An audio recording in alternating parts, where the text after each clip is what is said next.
right, I'd like to thank all the ladies for giving up some of their valuable time today to come and talk to us about what they have implemented into their business, to be the successful agents that they are. So I'd like them each to go down and introduce themselves and say, hi, Barbara, how many years you've been in the business? We started in 2003, right? Yeah, that's it. And a little bit about yourselves, if you would, please. I'm Barbara Morgan, been in business for a long time, since 1978, and I've seen just about every kind of market I thought was possible until this one came along, and I learned some more things. So it's been quite a ride, and I've been with Keller since 2007, I believe we started. Thank you. I'm Christina Sharetta. I am an agent at KW Jersey Shore, and I've got a team called Rockstar Real Estate Media Group. Been in the business for 11 years now. My husband was in the military, so I started my business in the military market in Fort Campbell, Kentucky, and then came back home. My grandfather and my father were both brokers, so just kind of following in their steps. And I've got 2 kids and live in each. Fantastic. Laura? My name's Laura Einwechter. I've been in about 8 or 9 years now. My husband and I used to flip houses back in the day, so we've been familiar with real estate for a while. Been at Keller Williams the whole time. 2 girls, 14 and 18. As they get older, I get more time and able to invest more in real estate. It's been awesome. Perfect. Awesome. Thank you so much. So what I'd like to do today is I have 20 cards here with 20 different questions, and I'm going to have the ladies pick a card and they will answer that question. Okay, so here we go. Barbara, you got the card? Got it? Yep. Okay. So the question is, who do you admire and why? That's easy.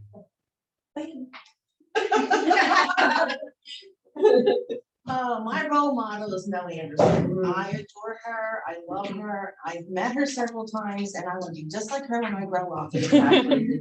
But we're not growing up, so that's going to be Christine. And for those that don't know, Mel Anderson is one of our what's her title now? I don't know, but she's an executive of Keller Williams in corporate in Texas. Yeah, that would have been my question. Who is she? Yeah. She's one of the founding people of the company, along with Gary Keller. Been there since day one. And I believe she started KW Cares. Is that correct? Yeah, KW Cares. She's the culture in the heart of our company. Exactly. And she's got red lipstick. So your question is, what are you reading? Oh my goodness, Top Grading. I'm reading Top Grading right now. Top grading? Top Grading is an awesome book, and it is about, and my very next one is Who Not How. So Top Grading is about putting all A players in the seats in your organization. And yeah. That's awesome. And who's that by? In the spot? Yeah. All right, Google it, people. Yeah, I'm not detail oriented. Yeah. I'm a big picture. Exactly. Why they're all kind of sticking together. Okay, so ready, Laura? No. Why do you believe that companies would benefit from more female leaders? Oh my goodness. You know, I was even thinking about that on my way over here. I honestly think that we are just so well-rounded and strong persons, women. We maintain so many different aspects of our life. We have tenacity, we have perseverance. It can go on, and we can see multitask, obviously. Yes. Communication is key, I say. So I think there's a lot of different reasons why we could actually benefit even more with women in real estate. Awesome. And Keller Williams has quite a few women leaders. I forget off the top of my head exactly what the percentage is, but I want to say close to 50, if not more. All right. I add a comment. Sure. Listening, I'm the only male in the audience, and my point of view of why women should be in real estate, quite frankly, think about it, women are decision makers in purchases in real estate. Who better to relate and correlate the emotion, the actual connection. I think it's extremely advantageous. That's a great insight. Yeah. Thanks for that. And I just want to let you know the author's name is Smart. Oh, Smart? yes. Dr. Smart. Okay. Yeah. All right. There you Yes. go. We're going to that. That. How do you spell that? All right. So Barbara, what's the most important career risk that you've taken? Well, I would have to say I had a lot of life changes, as many of us have. Losing my soulmate, master, guru husband at 34 with a heart attack, and that's when I was just starting in real estate. After he passed away, sometime later, I remarried, and that was not a good situation, so I divorced. Upon divorcing, I had no job, I had nothing, because I had worked in his office. When I took my real estate test to get back into this business, I gave up security with the job I had at the hospital. I gave up my benefits, I gave up everything to get into it, because I knew I could make money in this business. I was not making it the job that I had, I could survive on that. I gave up everything, walked out the door, came in here at the worst time, I think it was 2007, maybe, the market was just tanking. And I survived big time. But that was a big risk that I had to take in order to get where I am today. I would not change a thing going back. Awesome, that's a great answer. Thank you so much for that. Your turn, lady. All right. Oh, you got two. Okay, so being so busy, how do you take care of yourself and maintain a healthy mental attitude? You gotta do me like that. You know you got one. So actually, I'm coming off the heels of a big move that I made in order to do that. Because for 20 years, every single summer I put into working. So it was either working on the boardwalk in Ocean City, or working in Atlantic City in the casinos, or working in, teaching dance or whatever. It was literally just working constantly. And I saw a pattern, I recognized a pattern in my own life so I'm a big morning routine person. I'm a huge into personal growth. So that's a huge part of self-care. But I saw a pattern in my life of just all work and no play. And that affects my family. And if I say that I align with what our number one core value is, so my team, our number one core value is directly in line with Keller Williams, which is God family business. So if I say that that's what I'm gonna do, I can't keep on shirking my family. That's what makes me whole.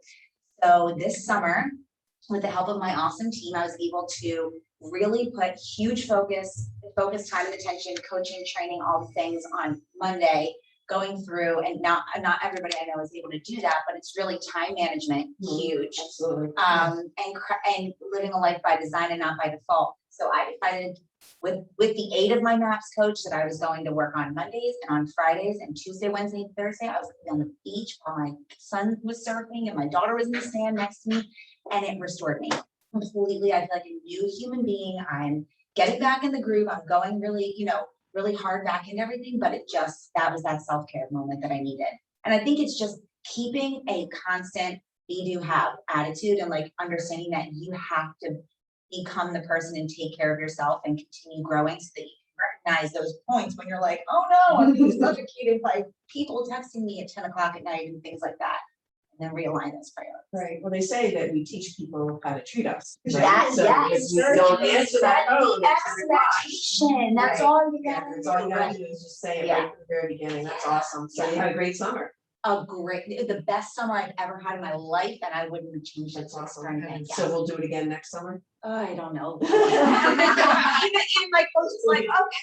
So. I'm like, yeah, I think this is gonna be fun. And she's like, is anything burning? I'm like, yeah, it's all good.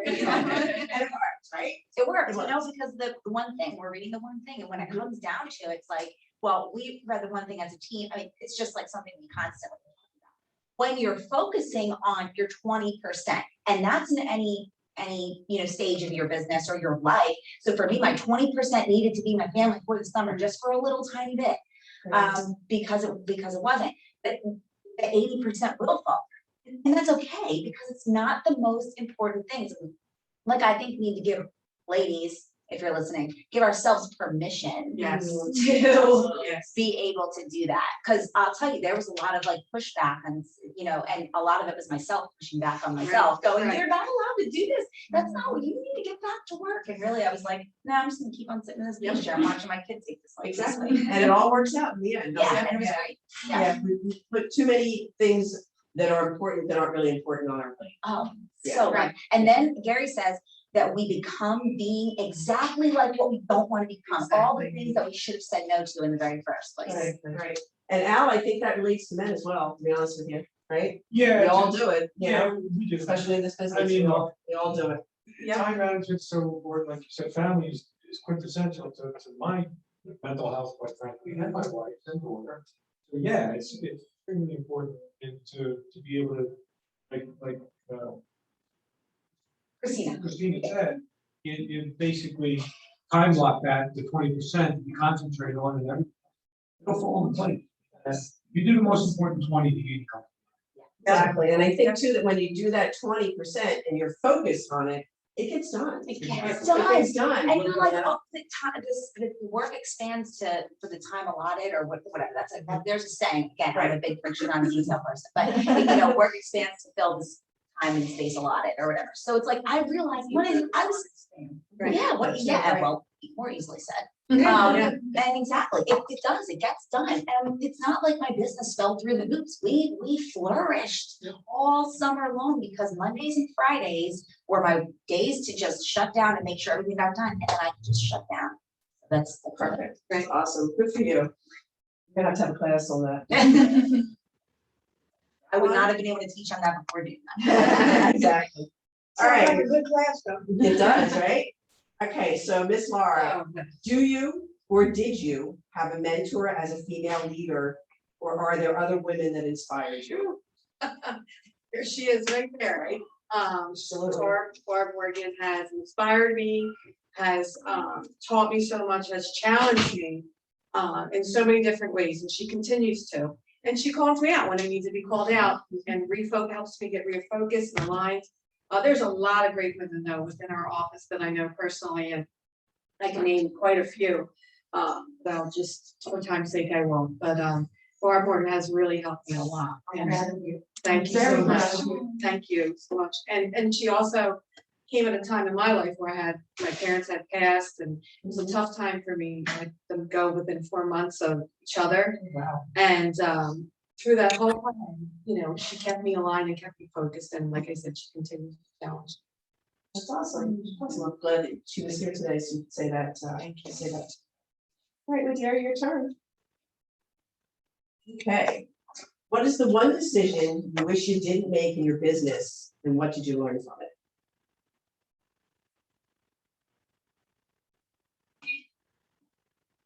Well, I haven't put this in words, I can just out there. Right, just throw it out there. It's all good. When my life is changing and I chose to remarry, and that husband didn't like being married to a realtor, and I sent my license back, dumbest thing in the world I ever did. I should have just kept it because I knew after that didn't work, I was gonna be able to survive with this, and I had to start all over again. It was tough. But I never would let my license go ever. How long did it lapse? Thank you. Yeah, for like 15 years. Really? Oh, Wow. wow. I'm thinking we're talking a couple months. Wow, 15 years. So you really did start from scratch again. Okay. Wow, that was a big That's a decision strong to woman make. right there. Yeah, That's a strong. Absolutely. So And you the did worst great. possible market, I think 2007 was one of the hardest ones to get going. That's when I came. I knew in my heart it was where I belonged. And my first husband actually encouraged me to get my license because having been born, like I was born in Pleasantville, went to Nayland High School, and I went to Oakcrest High School. So all my relatives, all my friends were right here. What better thing to do than to sell real estate? Trust you, they know you. Yeah, absolutely. That's great. Gosh, that's quite a Don't let your license ever go, ever, ever, people. What advice would you give to the next generation of female agents? Not Bought shampoo and it was labeled shampoo. What advice? What advice? Okay, we do have, definitely, like the best advice I could give anybody on this planet, and it doesn't matter if you're a woman or if you're a man. In order to have the things that you want to have, you've got to do the things that you need to do in order to have those things, right? So I want to have appointments, I need to prospect. You're not gonna sit there and wish and like wait for the phone to ring. I mean, you could, but that's not a great strategy, right? So like, you gotta do the thing. But in order to do the things, first, You've got to become the type of person that does those things. You need to set habits. You need to decide who it is that you want to be in the future. But I would say, think far in the future, think ahead, think 10 years ahead of what you want to become, what you want to see in your life at that point in time. And then you can work it backwards to daily activities and we like at Keller Williams, by the way, like, I don't know if anybody's watching that, is not yet at KW. Like, KW gives you the tools to be able to do this. In fact, like, one of our bold laws is be, do, have. So like, to be able to have a vision and then pull it back to daily activities is huge. And it helps you to become the person that you need to do the things that you need to do, to have the life that you want to have so that you can live a life by design and not by default. You have to plan it, right? Yeah. You have to think about what you want, and Yeah. so many people don't, they just swing it. Well, most people don't. Most They people don't. have no idea. And so they just live by default. So it's like, whatever happens, happens. Let's see what's going to happen in the market this year. No, how about you take control and recognize that you are in control of the things that happen. You are in control of yourself and the activities that you do and the skills that you refine and the scripts that you learn and the panels that you're a part of and all of those things. That is going to lead to the type of person that you need to become to have those things. Want to have success, then you need to become the type of person that's successful. Absolutely, doesn't just fall in your lap, right? Yeah, yeah. So, thank you, great answer. Yeah. Yep. How should or could women support women in business? Oh, goodness. I think for women, just encouragement of words, just affirmation, just reaching out, whether it's a text or just, hey, how are you doing? Or just showing up, even with right now with here, just encouraging women in general and just being there for each other. And loyalty is huge for me. So I just think just affirming and encouraging women is huge. I don't know that we need a whole lot because we give a whole lot. So for me personally, just saying, hey, it didn't work out this time, but stay with it, stay focused. And, a wise person heeds advice, I always say, and, sometimes that you need to have that from other women as well. Right, exactly, great answer. Sometimes you need to fail in order to move forward, Yes. right? That is what happens. We got it, okay. What one thing makes you the most proud? My family.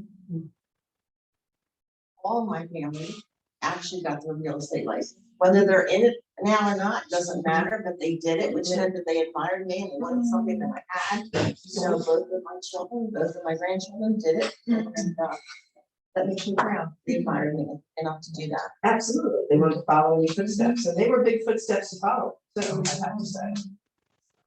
Happens, it's awesome.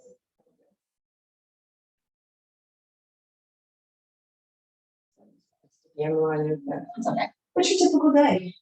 Well, sit on the beach. No, let's get off And, that. Let's not talk about Okay, Monday. ideal week, okay. Today. So- Today.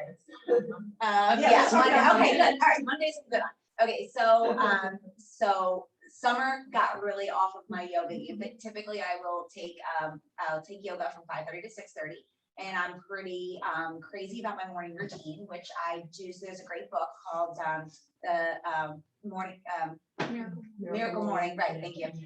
For real estate agents, and then so that was like hugely inspiring to me, and I loved like kind of putting those pieces that they put into. So it's savers: silence, affirmation, visualization, exercise, reading, and scribing, which is journaling.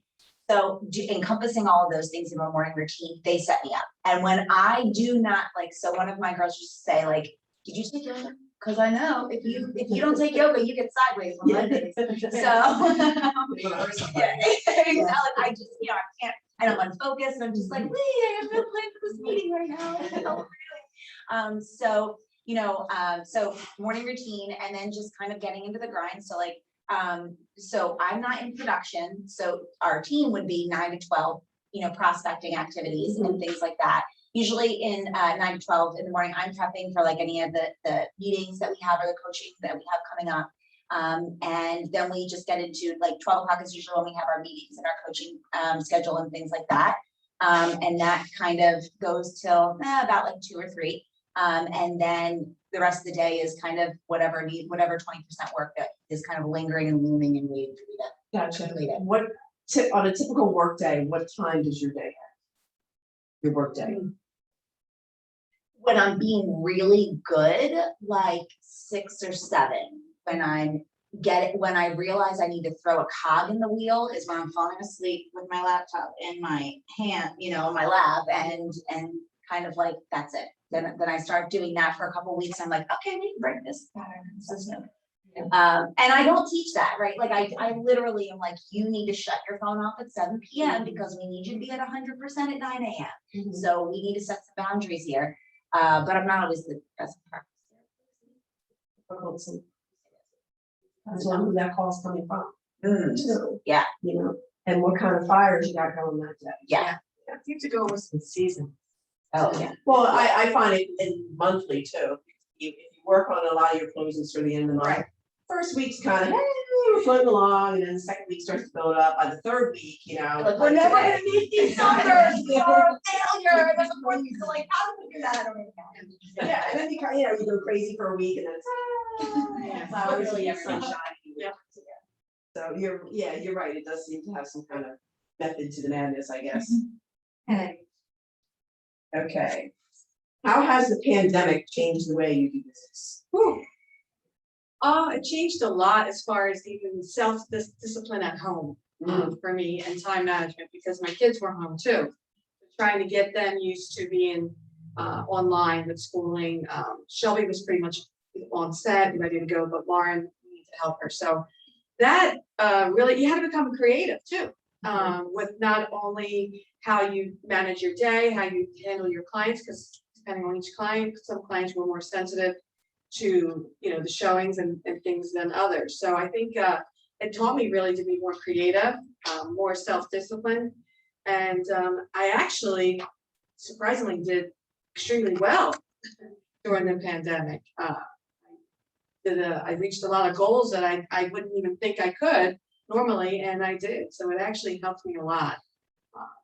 It taught me to continue to set my goals and to continue to work on time management and self-discipline and being creative and being ready for whatever's coming next. Because constantly changing. Right. So you had a house full of people. Yes, I did. Everybody's trying to work. Did you have enough space for everybody? Yes, I mean, there was times I went outside. Whatever you had to, whatever you had to do, you had to do. But yeah, we made it work. Yeah, I can't relate to that because I don't have any kids at home or anything, no pets or anything. I can't relate to the distractions. But I can't imagine that it must have been a little difficult, and everybody wants to eat all day long, right? Because you're Yeah. That's the worst. What? It's like, that's the worst. I was just saying that today. It's like, I want to go into a building where I don't have the luxury of eating all day and doing all the other things I would like to do when I'm home. Right. And I will say with that, my daughters, thank God I taught them how to cook. So a lot of that, Shelby would jump in and make something, Lauren would jump in and make something. So that also helped a lot. And I'm sure it made you all a little closer together too. Absolutely. And it was nice too, because they got to see me in a different aspect. Usually they're at work. Yeah. So with them being home, they got to see me getting ready for listing appointments and, different things. And that was nice. Too. So did you work in your pajamas at all? No comment. I think that was everybody's favorite part, It's like, right? yeah, I'm working all day today. One thing I'll say is my daughter, Shelby, would actually text me and say, Mom, I'm going on a Zoom. I have to show my face. So we got to the point where I was like, okay, put your laptop. Exactly. Sit in the corner. Yeah, Don't in the move. corner, nothing in the background. Funny how we learned all those things, right? Yeah. Your turn, lady.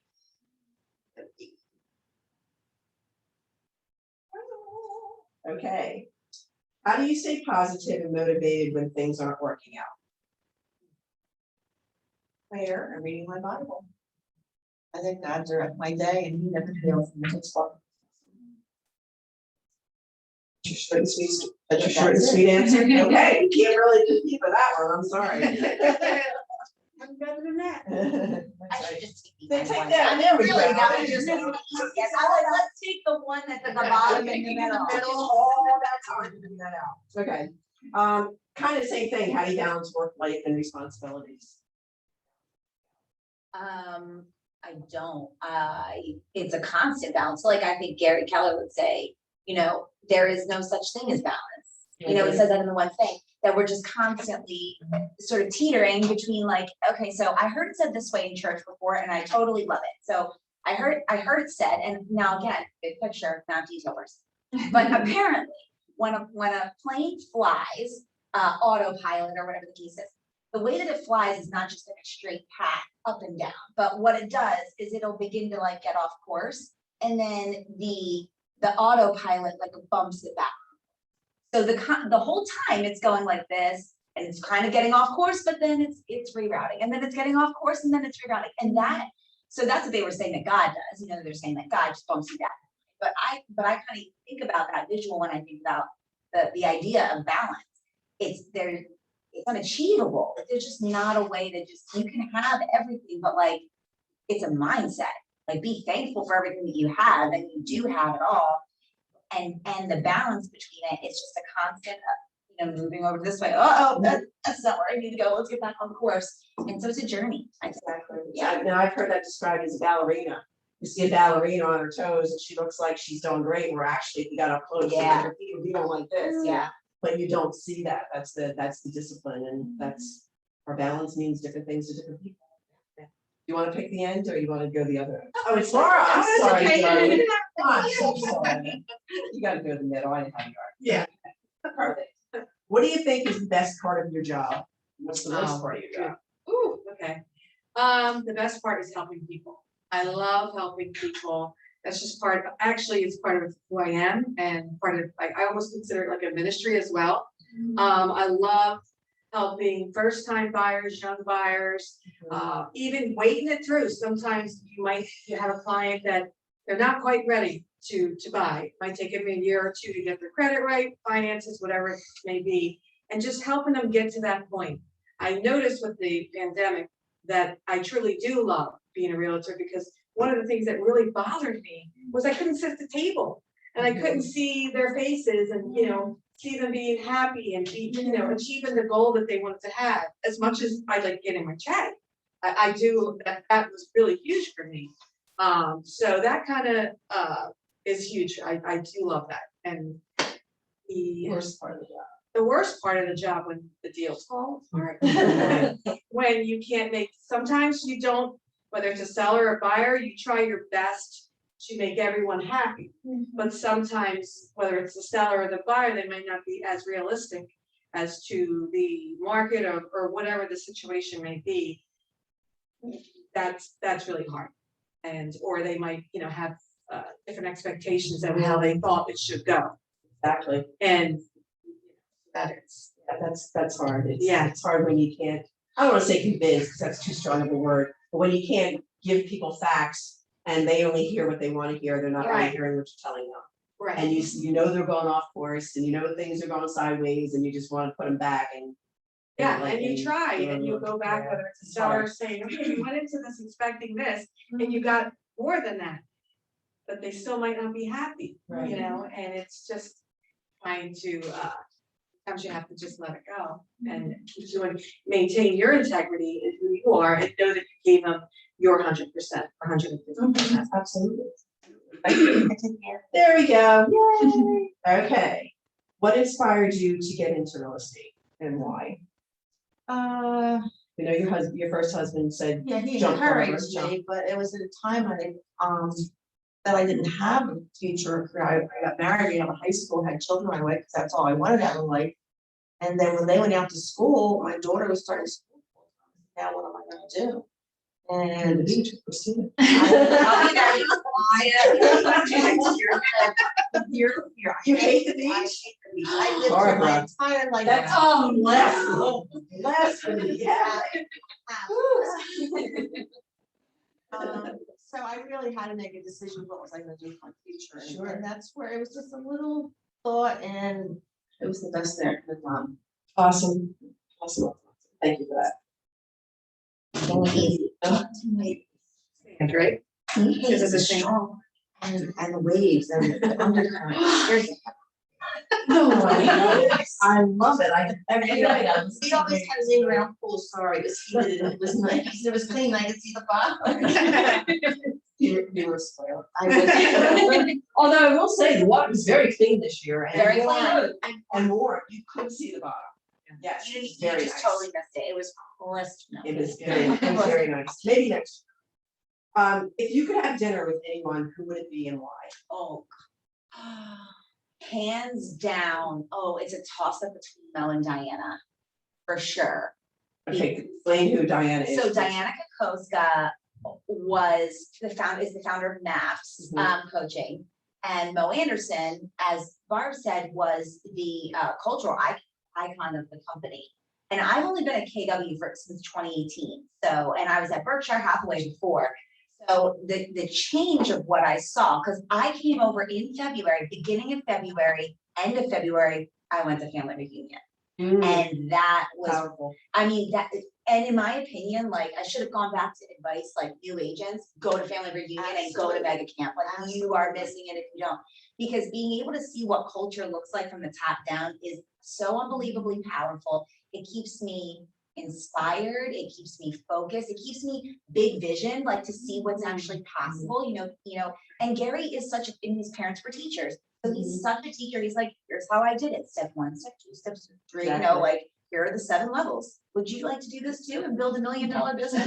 Yes, I would. Yes, I would. You know, so I think just to kind of get around them and figure out how they led such a huge organization and maintain that culture and that integrity, and both of them maintaining their faith in God and like their reliance on God, I think is hugely inspiring to me. It speaks to me. And if I could even get in a room with either one of them, I would just probably have a I've met Oh, I both of did. them. Yeah, I know both of them. I know. Yeah. I saw Mel Anderson, she said, come on, girl, let's get our picture. No, I would have cried. Yeah, I said, okay. She said, come on, get down. I said, I can't, I have artificial knees. She goes, I do too, girl.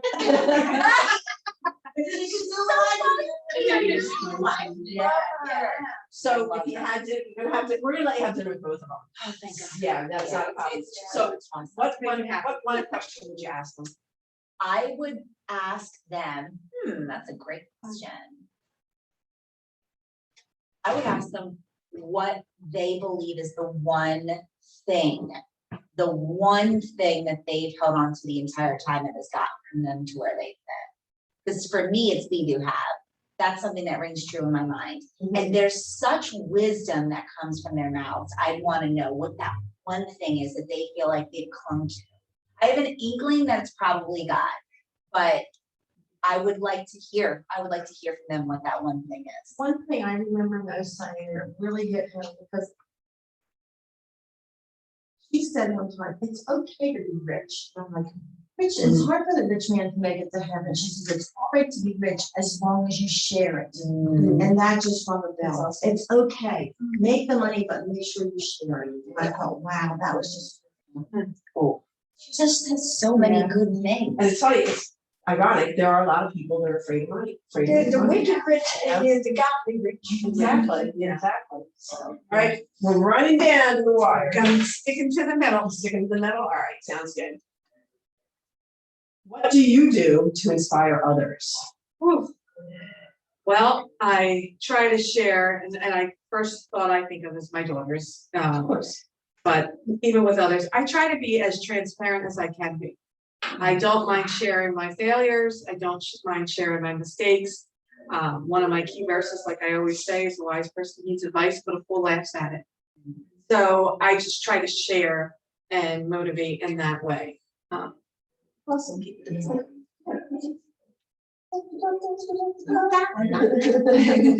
Okay. What one trait has helped you to persevere through a difficult market? Patience. Good answer. Yes. This has been a difficult market, hasn't it, the past couple of months? It's been a tough market and lots of problems that we had to overcome without having some of the tools that we had before. And it's fun. You can do it. You just got to do it a little differently. Instead of hanging in the beach, it'll get there. Great answer, and so true, because it's very hard when you're not face to face with people and everybody's working remotely, and And it was very easy to get angry that somebody didn't take your call, or you didn't get this form when you needed it, and one thing that I learned many, many years, probably way back in the beginning of my career, I had a wonderful broker, and I'll never forget, he said to me, Barbara, don't react to problems right away, because That's so many so- of them go away on their own. And that was the best advice I had been given early in my career, and it's so true, because you tend to want to fix everything immediately, you can't. And sometimes if you do nothing, it works itself out, and you've done nothing, it makes you look good, it's not good, so just don't react right away. that's great advice, because we all wanna just fix the problem right then and there. And we Gotta have get on our the own phone. ways sometimes, yeah. Exactly, all right, last question, my dearest, for you. Okay. What's one thing you wish you had implemented earlier in your career? Prospecting. Mm, Yeah, I mean, literally prospecting. I don't know who is watching this, but you guys, I literally lived under the idea for 8 years that I was not at KW, that you wait for the phone to ring, or you spend an inordinate amount of money to market yourself, or you know, I don't know, I was never taught how to generate leads. So I was just sitting here, this hungry agent, ready to sell things, and I did not, I mean, I was ready. I would literally, I came up with my own ideas. I was like, these things are expired listings, what are, I don't know. I went into white pages and I looked on their numbers, and I like copied all the numbers, pasted all them, and I went and I printed them all out, and I like called them and highlighted. I mean, I just did it so inefficiently because nobody was willing to tell me, oh, that's called lead generation. You should do that every day. If you do that every day, you're gonna build a really successful business. Systematically, right? Systematically. Every Like, day. just put it in your time block and then do it, and then here are the different ways that you do it. That's what brought me to KW. So, you know, I was sitting there with a man that you guys might know named George Kelly, who was a regional tech coordinator. And I was sitting there, I love George. And I was sitting there, I feel like I owe everything that I like made of myself in KW to George, because he sat there and all he did was like, because I was like, no, I was too scared. I came to KW in September and I was like, I was about to switch my license and I was like, no, you know, they met me at the diner over here, and then they like got me to stay, and I was like, all right, I'll stay. And then what in February, when I was like, this is not the right move, I really like KW. I went to go talk, and George was like, hey, like, let's brainstorm some lead gen. What is lead gen? And he's like, it's this thing where like you build, you get business. And I was like, really? He's like, here's what you can do. And he came up with a list of like 50 ways I could get business. And when I saw that somebody was willing to give me value like that and teach me how to build a business, I was like, I'm in, and I never looked back. There's enough for everybody. Yeah. And no, there unfortunately, is. other agencies don't realize I that, mean, and I've No, I've a been doing scarcity that for mindset, too. yeah, Absolutely. the total scarcity mindset of let's bring in people, let's keep them at low production and not teach them how to build a big business, because when they do, they're gonna realize that the only thing to do is pay a cap to somebody, and then you can make a lot more money than if you're paying $150,000 a year to a brokerage, but still let's keep everybody small.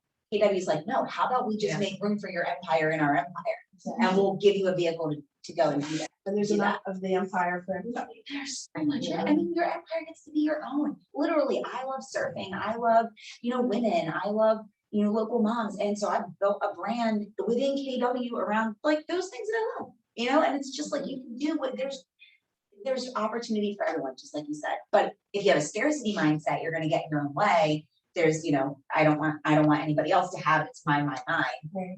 And when you just open your hands, you're like, oh wait, wow, there's Exactly, perfect. Well, ladies and gentlemen, that's my 20 questions. Does anybody have any questions for these ladies, or anything in the chat box, Christine, for any of these ladies? Yeah, actually. Perfect. So the question is, the market is due to change at some point. What are you doing now to prepare for that? Nothing different. Nothing different? I keep doing the same thing, good or bad, just keep doing the same thing like it never happened. Exactly. That's the hardest thing, is being consistent. Yep. They do the same thing over and over again. Great, absolutely, great answer. Anybody else want to answer that? It's hard to top that one, right? Well, I think too, if you begin, so the one thing that I would say is, if once you start to see that market shift, and you're only gonna do that by being in the business, right, constantly looking at those market stats, knowing what the market's doing, being in there, doing more business, keeping your finger on the pulse. Once you start to feel that shift, get your eyes into the book shift and it'll Right. tell you exactly what to do. You're just gonna double down on the activities that are working and you're gonna trim the fat, you're gonna cut that. You're gonna trim the expenses, you're gonna cut those out. You're gonna trim the B and C players, you're gonna cut them out. You're only going to do, you have the 5 models of the millionaire real estate, and you're going to do the 20% that works. You're gonna double down in those areas and you're gonna get through it just like our legend here, Barb, has gotten through all these markets. And I think the one thing that, new agents get lost with is there's so many tools out there. You try to master them all. You can't. You've got to pick a couple things that you want to be good at and do them. My thing has always been farming, and I've never given up on the farming, and I don't have to lead gen anymore. I get call me, come listen to me all the time. So pick something you're good at and work on it, and don't try to do everything, because nobody can do everything well. And the technology is great and it's helpful, but it's a people business. And just keep focused on the fact that you're helping. Any other questions, Christine? Not in the chat. All right, well, ladies, thank you very much. What's so bad?